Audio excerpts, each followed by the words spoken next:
My Life and Ethiopia's Progress, the Autobiography of Emperor Haile Selassie I, Chapter 2, From My Appointment as the Jazz Match to My Father's Death. Because of the strength of his love, my father was anxiously waiting for the time at which I, being sufficiently grown, would attain to rank, and when I was 13 years and 3 months old, on 21st of Tekemth, 1898, which is the 1st of November in the Gregorian calendar, 1905. He appointed me as the jazz match in the large region called Gara Mulata. But according to our country's customs, this dignity of the jazz match was for the sake of rank only. My age did not yet permit me to sit in the judgment in court, or to administer the governorate, or to muster the army in battle order. And, therefore, my father gave me a chief administrator for all the work, to act as tutor and deputy, namely his principal trusted servant, Fitarari Kolach.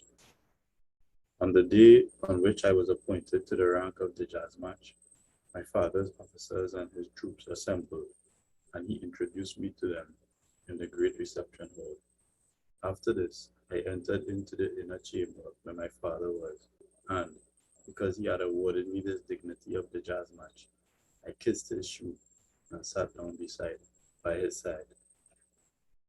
Thereupon the officers and all the chiefs of the army, having been summoned once again, came in, and when they were standing in front of His Highness my father, he delivered the following speech. All of you are my servants, whom I have raised up and whom I love. Therefore, I entrust to you with God, my son Tafari. His fate is in the hands of the Creator, but I commend him to you, lest you should bear him ill will. When the officers and troops heard this speech, they began to shed tears, saying, the fact that our master is making a speech like this about trust seems like a farewell occasion, as if he knew that the time had come for us to be separated by death. While I was pleased that my father had bestowed on me this rank of the jazz match, yet my joy was mixed with sadness at his delivering to his officers a heartbreaking speech like this. But the thought which my father had with regard to me when he gave me this high rank derived from long rather than short deliberations. He had made prior arrangements with a view to my having a separate house for myself alone to live in.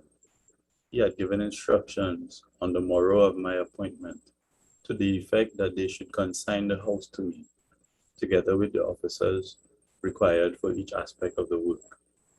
While all my father's officers used to like me respectfully also previously, yet afterwards they manifested to me their exquisitely respectful affection, now that I had been appointed the jazz match and had a separate household set up for me. Although my age did not yet permit it, I was yet allowed, since my appointment to the rank of the jazz match, to be present and to sit down when the great officer came to my father's officially for business affairs or for a banquet. I could clearly feel the pleasure of His Highness my father and of the officers when I completed any sort of work which my tender age allowed me to pursue.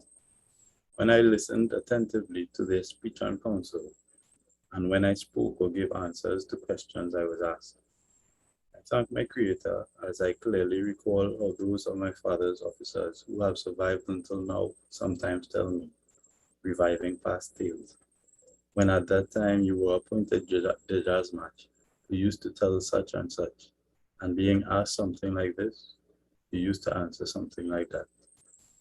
Because my father was on his own after his wife, my mother, Waziaro Yashimabet, had died, he used to neglect his meal times and let them pass.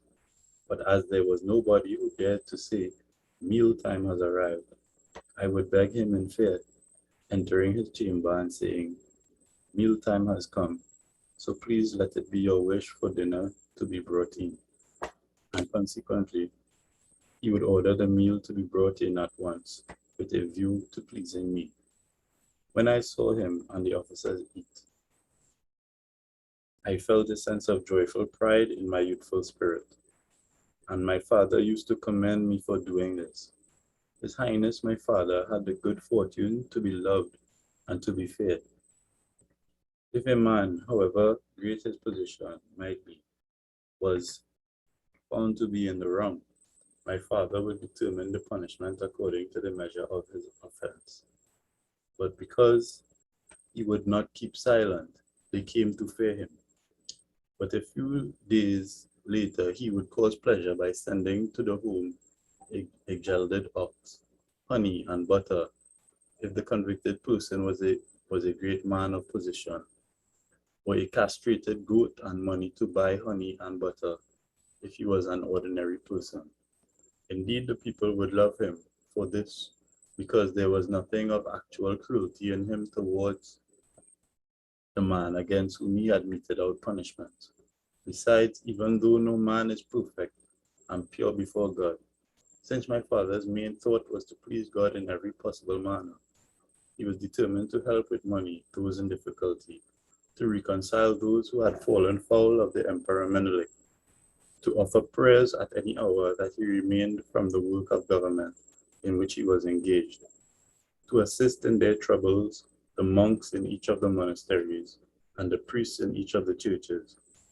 That he was doing all this was part of his resolve to please God without being vainglorious.